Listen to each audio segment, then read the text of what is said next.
Hi, everyone. You're watching Good with the Game TV. It's a Thursday night, and it's time for the Handicap rugby chat that matters.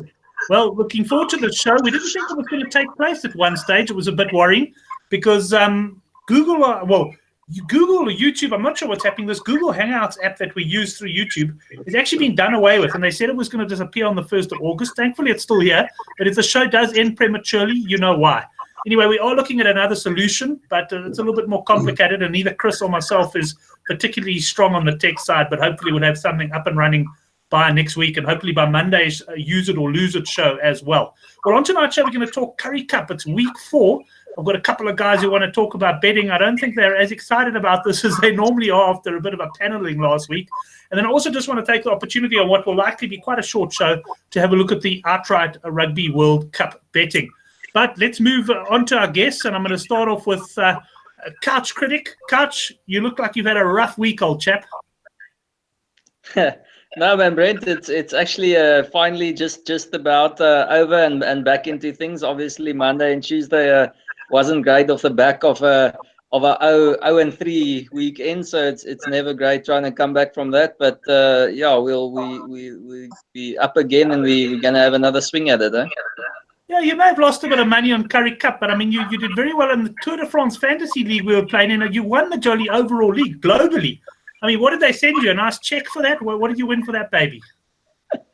Nice, Brent. Thanks. I know, as I told you, I've actually skipped taking the outright bet on a few guys because I thought, no, don't worry, I've got them in my fantasy team. And then lo and behold, you finish first and you get sweet blow bugger all. It's sweet nothing. I mean, I've done that before, and the worst thing is, as you say, you actually change your betting strategy because you're so worried about winning this darn fantasy thing, only to find out there's no prizes at the end of the day.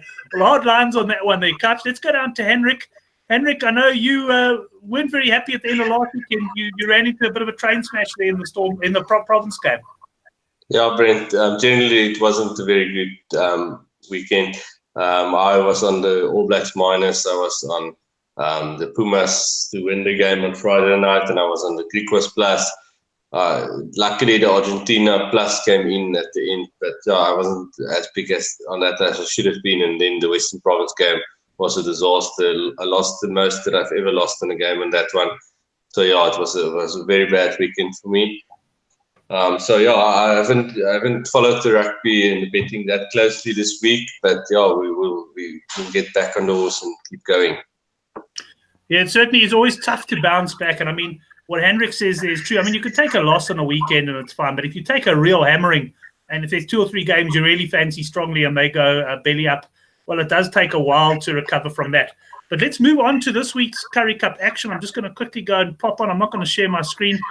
Pop on to a few of the bookmakers' side. On Friday night, we've got the Free State Cheetahs up against the Golden Lions. Before we get into the game, just a welcome to the guys on the live chat. I see Fat Exorcist, Emil Korf there. Good to have you guys on board. As I say, sorry about the late notice for the show. We didn't know if we're going to get going or not. But I'll start with you here, Couch. I've seen as big as plus 16.5 for Lions away to the Cheetahs, and also 14.5. I think you get minus 14.5 for Cheetahs, plus 16.5 for Lions. Now, I suppose the Cheetahs have earned this big handicap. They've beaten the Bulls well. They absolutely hammered our Griquas team, ruining any chances, I guess, we had of going to Tafelberg Park for the final.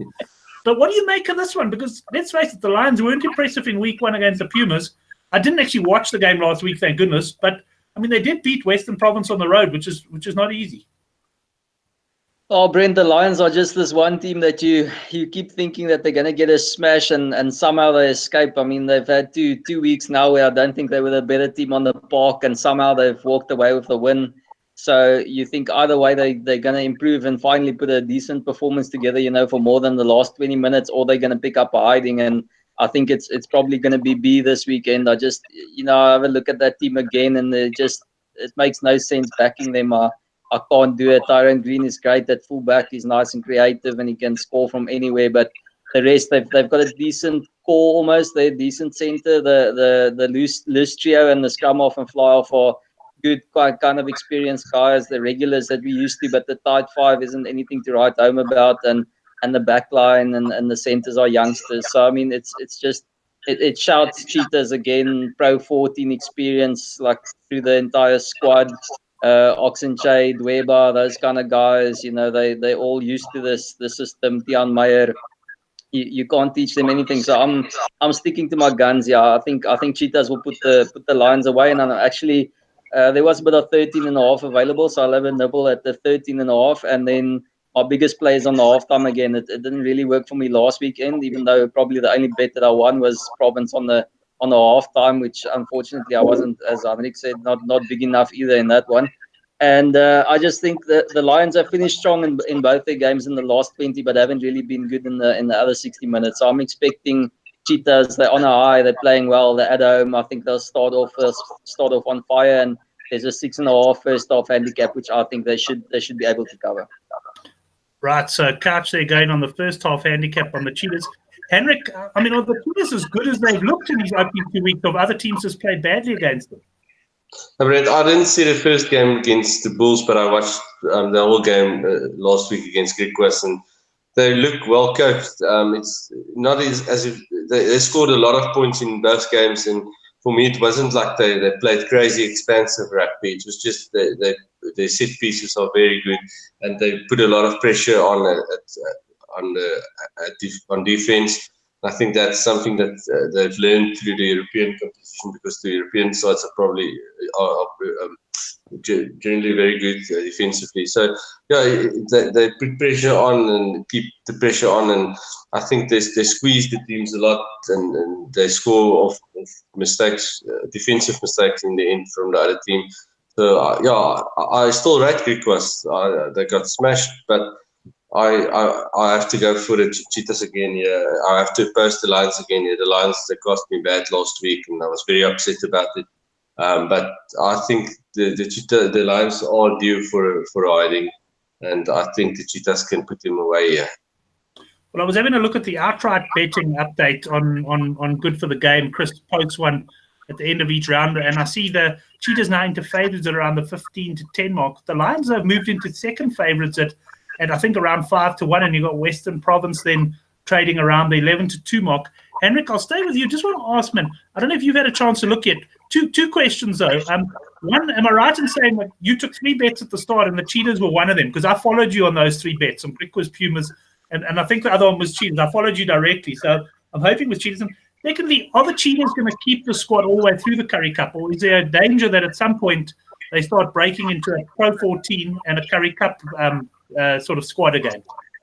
I can't remember the exact dates. I'm not sure where the Couch maybe knows, but I think the Pro 14 starts about a week after the Currie Cup final. So, well, if the Cheetahs are in contention to win the Currie Cup, look, that's a nice financial incentive for the union. So I'm sure they will go for it. I think with the Pro 14 only starting a week after the Currie Cup final, I'm sure they will keep going. And yeah, like you, I backed them at 14 to 1, so that's a nice price. And yeah, it would be nice if the Griquas can make the playoffs as well. Western Province, they're in danger of missing the playoff. Definitely in danger of missing a home semi. I can't see Western Province getting a home semi anymore. But yeah, they might squeeze in. The Lions, I think the Lions might even still miss out that 1-2 games now, but the Bulls look like they're back a bit. They played nicely against the Pumas. But yeah, the Cheetahs definitely the team to beat here. And to answer your question, I think they will keep going with the best squad. Right, keep going and get the win there. Couch, I want to come to you now just in terms of the outright betting, just for a comment there. Just to mention, Emil Korf saying, hearing this, and he's obviously talking about your guys' comments on the fact that you're going on the Cheetahs minus after taking the plus 16.5. Emil, I don't know if this is going to make you feel any better, and it probably shouldn't, but I'm also on the plus 16.5. I actually think this Lions side are perhaps a little bit underrated. Yes, lots of youngsters in the side, but quite a lively bunch. And I suppose, I don't know. I just struggle to believe that the Cheetahs are as good as the bookmakers are making them out to be. I might be proved wrong, but like you, I'm also on the 16.5. I did think this handicap would be closer to 12, 13.5. But let's go to Couch now and get his views on the long term. Do you think the Cheetahs are going to go all the way now? You're still holding out hope for your Western Province team? No, I'm still holding out hope. I probably won't take more at 11 to 2. Consider it, but I'm still living with hope. But Cheetahs probably a little bit shorter than I'd like to see them. But I mean, definitely a good punt if you're on them at 14 to 1 at the moment. It's a good place to be. Ruan Pinar is back this week on the bench, so it's good news. And then just on the tournament, I think I heard somewhere one of the groups, the guys said it's either 2 weeks or 3 weeks gap between the Currie Cup final and the start of Pro 14, so it shouldn't be a factor. And as Andre said, even if they're in with a shout and it's 2 weeks, they're definitely not going to pull guys to rest for 3 weeks when they could be winning the Currie Cup. So I don't think that's going to be a factor whatsoever. So they should be playing it all the way through. As I said, I just think maybe Cheetahs are the one kind of team who could still lose, even in Bloemfontein, to a province side finishing fourth or third or something like that. So I'm still clinging to that hope. I think I don't know what happened last week. I'll quickly have my bet on province. I think Ruan Nel played a great game. He was settling into it nicely. Everything was working. Everything was looking good. I don't know what the news is on Dylan Lights. He looked great and then he went off injured. So I think he might be buggered for the rest of the tournament or something. I'm hoping that's not the case. Yeah, I don't know. Things were looking great, and then 28-20 up, 5 meter scrum from the line, and they don't kick for poles. They have a scrum, have another penalty, and then get turned over, and then they've got a 5 meter line out 5 minutes later, and they can't score, and it's game over, and it's a ridiculous step from Tyrone Green there at the end. Great player, I love him. So Brent, I don't know. I don't see the plus on the Lions. Yeah, and I'll probably take some flack again. I'll take serious flack if they end up beating them. I think if you want to go for the Lions, have a go at points. I think it could be an open affair. Running rugby, I'd rather go for Lions points than necessarily a decent plus or something like that. So running rugby, Lions to score a few, but I see Cheetahs putting them away. Yeah, I think I saw Jakob Piper was ref in this game, so certainly points could well be a factor there. Okay, well, let's move on to the next game, the Pumas against the Sharks. I must just comment, I don't think I've ever heard old couch critics sounding so down and out. It sounds like Oracle after the Super Rugby final there. Sounding Brent, just one other one. Obviously, back on the excitement then probably is, obviously I'm backing a hooker, Joe Dweba, first try scorer 20-1. That's where I'm going, and then if that big boy gets over, all the blues will be gone again. That's the beauty of betting. You just need one thing really to go your way, and all of a sudden you're right back in the action. Let's go on to Saturday's first game, then. It's the Pumas against the Sharks. It's plus 8.5, the Pumas here against the Sharks. And I'll bring Henrik in. Henrik, Sharks started badly against Crickles, but they then came back with a victory against Western Province, I think it was. And they now start 8.5 against the Pumas side. They are, let's face it, gone and 300, 400 to 1 for the title. Yeah, the Pumas, they've been very disappointing. I expected a better Currie Cup from them, but they have had a tough start. Well, they should have won the Lions game, and then the Bulls game, I thought they would win last week, but somehow they lost that.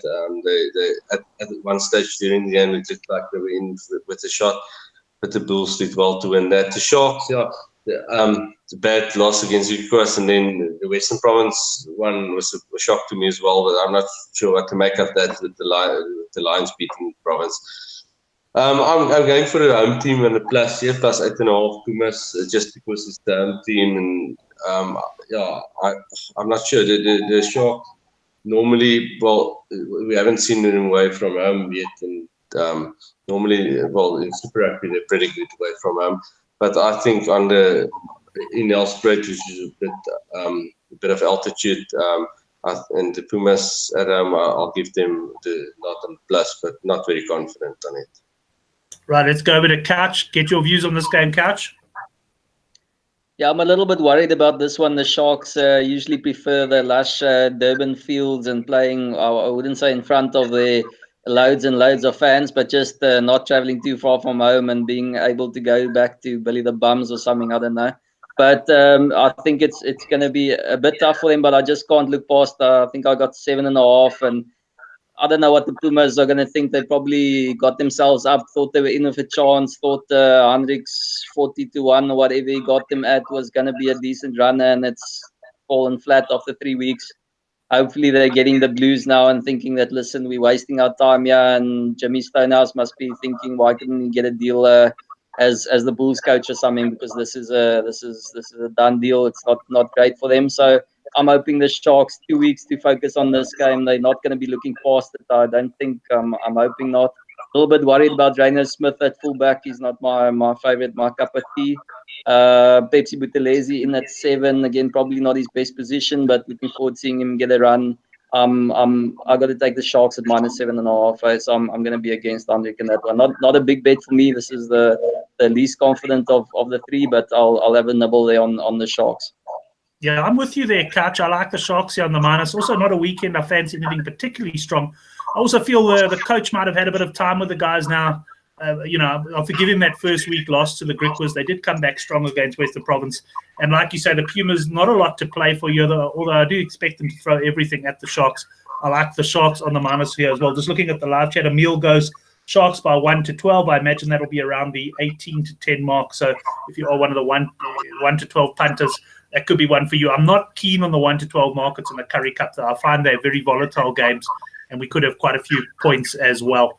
Let's move on and stay with you, Couch. We'll go to the final game of the weekend, the Blue Bulls against the Griquas. Here I see a handicap of about -8.5 points in favour of the Bulls. Brent, just the last one. Obviously, it's probably getting boring, and you think it's a bit of a joke. But I'll have Craig Burden as last try scorer there. He's a loose. Okay, I'm not even going to say he's a loose hooker because that's just going to be all sorts of chaos. But he enjoys running with the ball, so I expect him to pop up at the end there. Okay, straight on to the Bulls. I got Bulls -6.5. I don't know if that's I think it's available. Yeah, Bulls 6.5 for me. Griquas, I don't know. I think Hendrik is probably going to give them another go there, but I don't know. After last week, I think I was expecting a lot of them to go to the neighbours and put up a big fight, and I don't know. They capitulated there, and I don't know how you stand up and come back from a absolute thrashing like that. I mean, they were handed their asses on a plate there by Cheetahs. So I'm thinking Bulls a little bit of confidence after that Pumas game. I didn't think they had much going for them. They finally turned it around, and they still have some quality players in Speckman and those guys there. The only concern again in team selection is Libok is back at 10. So we got to see how that goes. But I think I've just got to stick to the home team at Loftus. A little bit more confidence. Griquas coming off a heck of a knock, and I'll take the -6.5. Henrik, I'm not sure your views on this one. Let me just share mine straight away. I also found myself leaning towards Griquas. But like Hein says, the worry is that they just had all the stuffing knocked out of them last week. Yeah, but that was a demolishing job the Cheetahs did on them there. But I think they will come back. I like to think that a team comes back with a bit of backlash, and I still rate the Griquas coach. And I saw enough in the first 2 games from them to see that they are well coached. They do the basics right. I think they played against a very good Cheetahs team, and the Cheetahs team might still be a bit underrated even after those first 2 games. So I'll give the Griquas a go on the plus here, and I actually think they can win this game. But yeah, the Bulls, they're on a bit of an up as well. But yeah, the Pumas, they haven't looked very good, so not sure what to make of the Bulls win again in Elspeth last week. But I'll go for the Griquas on the plus. Yeah, I think the best at the moment is +8.5, and I'm happy to take the more than converted try. Now, I know you haven't had a good look at the points lines yet, but what do you think this one? High scoring? This is a 5 o'clock kickoff at Loftus. Loftus is normally very high scoring, especially in the Currie Cup games. The referee is Divan Ace. I don't know much about him. I haven't seen. I'm not sure whether you guys know him well. It's probably a young ref. It depends on the quote. If the quote is less than 60, I think you can go over here. The Griquas play a nice brand of rugby, and the Bulls, their confidence should be up as well. So yeah, and the defense hasn't been the best. So yeah, probably overs.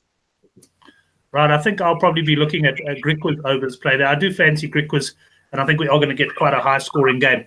Couch, anything more from you on the Currie Cup before we move on and have a quick look at the World Cup outright betting? Yeah, it's just I think it should be an open game there. The Bulls in this format of rugby, they're going to throw it around. Griquas will definitely throw it around, and then I'm going to get away from the hookers there. I'm going to go. Stedman Gans is getting a go off the bench for the Bulls, so he's a fancy stepper, plenty of pace. So I'm looking at him to score a last try. Stedman Gans, and then the last thing on the Currie Cup is just at least this week, me and Hendrik differ on two. So one of us will, should be right this time around. So people can't complain this week. Yeah, they certainly can't. Just interesting looking at the live chat here. Coach Brendan Vessel's asking, has anyone looked at the Pacific Nations Cup? He likes Fiji a bit on the minus. Have you had a look at that tournament at all? No, just quickly when I looked at the markets an hour ago on WSB, I saw it there, and I just thought leading into the World Cup conversation, I actually wanted to have a little bit of a chat there on the Japan Fiji game and what you think the form lines of Japan are going into that first clash. And Hendrik, have you had a chance to look at that tournament at all? I followed it a bit, Brent, last week as well. Initially I thought Fiji would beat the handicap against Japan, and then Japan they demolished Fiji. Fiji scored a few points at the end to make the score look better, but Japan, they totally dominated Fiji, and I'm expecting good World Cup from both those teams. So yeah, Japan, they're looking very good. I've tried to have a look at the Fiji versus Canada game now. I'm not getting a handicap. I'm just getting a first half handicap on Bet Exchange. I checked there and I see the first half handicap is 13.5. So against Canada, Fiji at home against Canada, so that should be close to 30 then on the minus. Well, Fiji, I haven't had a proper look at the team for this weekend, but I probably will have the strongest team, and yeah, I think at home they will win comfortably against Canada. Well, Brendan Vessel's just mentioning the conditions in that game last week, and I asked what the score was because I actually never saw the score. I just saw some pictures on Twitter. It's Samoa 25, Tonga 17, and Hendrik is a total points punter. I've got to ask, did you have to see those conditions? Because I mean, I would have thought the line would have been about 21.5 in those conditions. Brent, I actually saw a tweet of it's a UK guy I follow, and he likes to play on the points lines as well. And I saw him saying that his points he went under some 41.5, and it got done at the end. It's 42 good points in the game. So in those conditions, you probably banked the under 41.5. You thought you got a great under, and they ended up being 42.5, 42 points in the game. I mean, I'm not trying to be funny. In that game, I honestly thought, when I saw those conditions, I thought there might be 0 points in the game. I mean, that's how bad conditions were. Unbelievable. But let's get on to some World Cup betting, Couch. And I just want to run through the betting. We won't spend too long on it, but just a quick look at the outright betting because there's been a bit of a shuffle up now. I'm going to use World Sports betting prices here. Couch, New Zealand, I'll start with them, 14-10. Any value getting involved now? This is the biggest price they've been. Or do you wait if you're a New Zealand backer, or you're just simply not a New Zealand backer and you're looking to oppose them? No, I was just going to say it's actually strange. It's nice to see a little bit of a reaction because I haven't been mightily impressed by New Zealand lately, and I've said that in the other show. You know, anything close to evens, it's way overvalued. But I mean, even at this, you know, giving me 2 more there from 12-10 to 14-10 or whatever, that's not going to tempt me into action. But I don't think it's going to get much bigger. You know, they're probably going to put Australia away, and that's going to solidify the price at that 14-10 or maybe 13-10. So it's not going to change much. So if you do like New Zealand, then I think it's the time to get on them. But you know, at that price, there's no way I'm getting involved in New Zealand. Yeah, it'll be interesting to see. There's obviously a line where punters will start climbing in. Now, guys in New Zealand, I'm sure will take the 14-10, but guys, punters, I think we all agree that we'd want a bigger price. I mean, if they offered maybe 2-1 or 5-2 New Zealand, you might start getting interested. But I think we're still looking for value elsewhere. And I'm going to get Hendrik's opinion on the 14-10. But also, Hendrik, the second favourites, England, are 11-2. They've actually drifted out very slightly in the last couple of weeks. Yeah, Brent, I won't even take 2-1 on New Zealand. I will also look to oppose them. They haven't looked good, and yeah, they're experimenting a bit at the moment. But other years they also experimented, and they still won their games. Yeah, at that price, there's absolutely no value, and I actually don't think they will win the World Cup. And yeah, I like England. I know you like the Northern Hemisphere teams to win the World Cup, and there's probably not that much. Well, there's no value in England in the sense that you're getting a great price compared to when you're comparing books. Most books are pretty aligned on them. But yeah, I like England, and I backed Ireland last year already, so I've got money down on Ireland. But I got 5-1, which I thought was a great price at that stage. It was just after they beat New Zealand. But yeah, I see they're up to 7-1. I'm not sure whether they're bigger than that. But yeah, at that price, I will still back Ireland. But I think England is the best bet at the moment. Yeah, I like the 11-2 England there. Ireland, you can get some 8-1. But let's go couch the next two in the betting, which you can run us through. South Africa now into 6-1. I'm not sure what the biggest price South Africa is, but I'm pretty sure they've gone double figures at some point, 10-1. And I think that's fair respect being shown to South Africa there, because a year ago, I can tell you, I wouldn't have backed South Africa at 15-1. I wouldn't have taken them probably at 20-1. I've got to say now that 6-1 looks about right on South Africa. They certainly got a lot more depth than we thought they were going to have. They played, they're giving New Zealand a good go every time they play them, and they must have a chance. It's interesting to see them ahead of Ireland in the betting now. I was going to say exactly what you said. Like a year ago, I was ready to lay anyone South Africa. I thought that zero chance, and the bookies, just out of respect, would have them at something like 10-1 or 8-1 or whatever.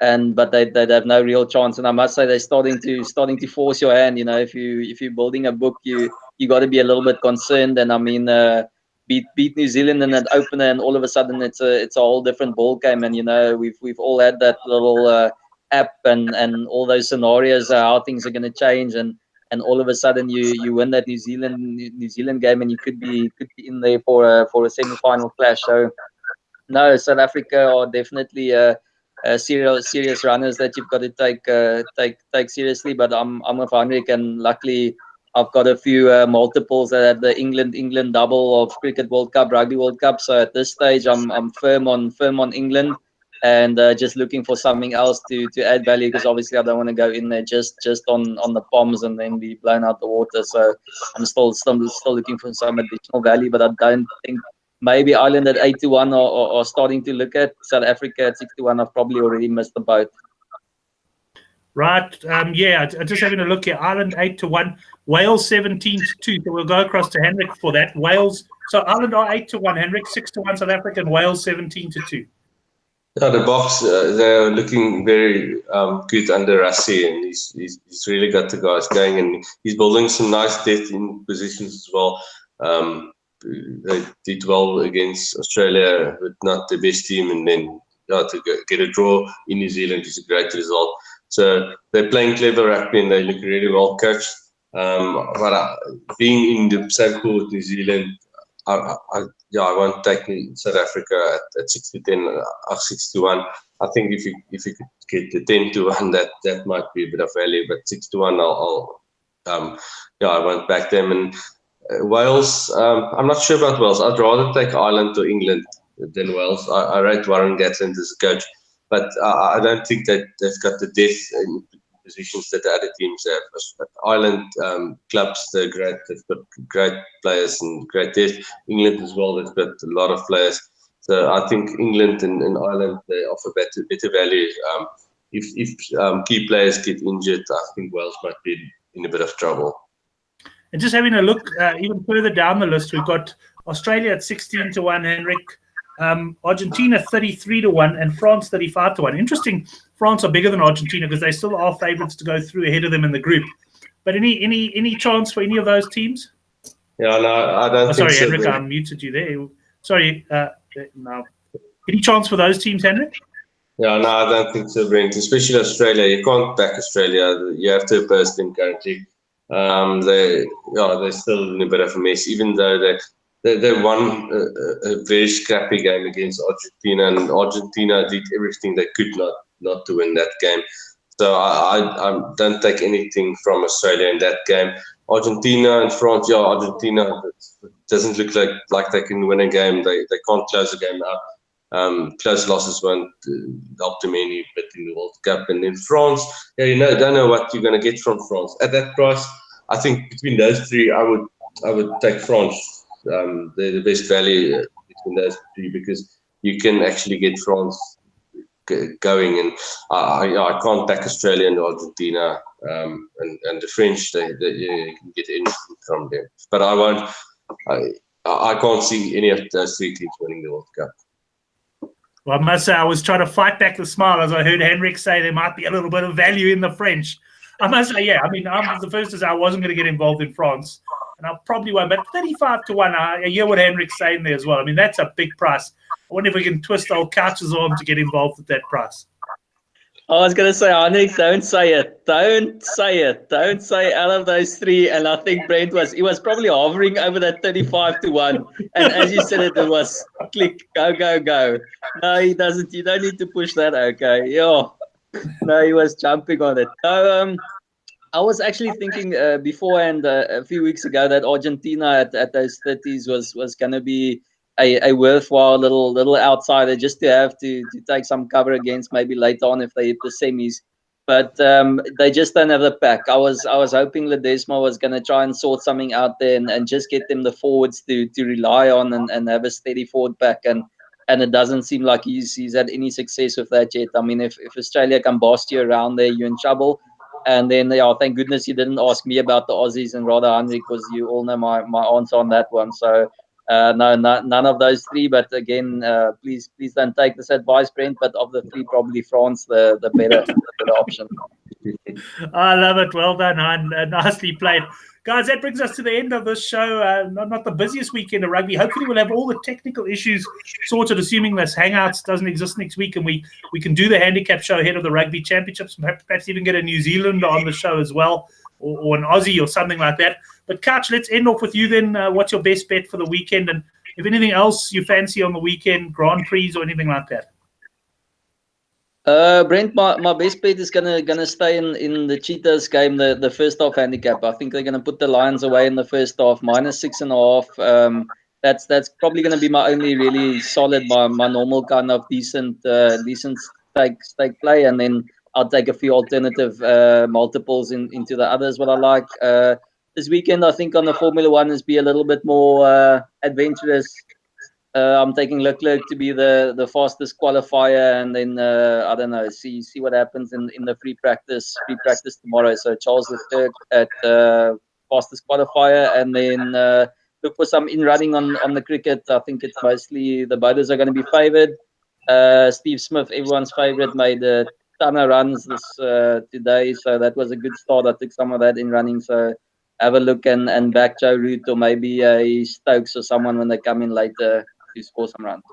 Excellent. Well, my fancy is the Sharks minus. I think I'll go for the Sharks minus there on the weekend as my best bet. Not particularly confident. Nathan Mallinson just asking if there was a GG Gaming Gone Mad show. Sorry, I should have mentioned at the start of the show, we didn't do GG Gaming last night. I was actually looking to can both shows because we were told that Google Hangouts wouldn't be around. And by the time we realized it was going to be around, Gary had made other plans. But we will be back hopefully next week with GG Gaming Gone Mad. We're also getting the old Good for the Game Horse Racing Syndicate underway.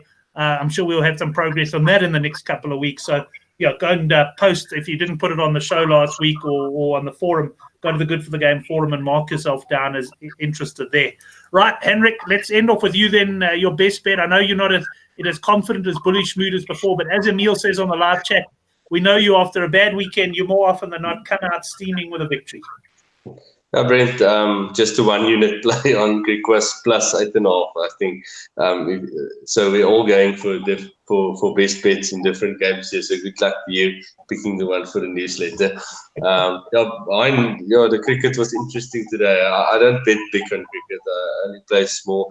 When Australia were 3 wickets down, I took Australia under 250 runs, and when they were 122 for 8, I thought, it's a great bet going under there, and then those last 2 wickets came. But yeah, like I said, I don't bet big on the cricket, and I love Steve Smith, so I enjoyed his batting, so it wasn't that bad. Yeah, certainly very impressive by Steve Smith, especially given all the criticism and that he's come under. And I've got to say that guy must have an incredible temperament. And well done to, was it Siddle, hang around with him as well and also scored some runs. So pretty impressive that. Yeah, it's going to be an interesting weekend of sport. There's quite a bit of football on as well, the Community Shield as well. So get involved in that. I'll be mainly focusing on the rugby, but quite frankly, I don't think I'll be getting carried away this weekend. Perhaps a bit of a Tour de France hangover for me, and I'll be waiting for the Rugby Championships next weekend.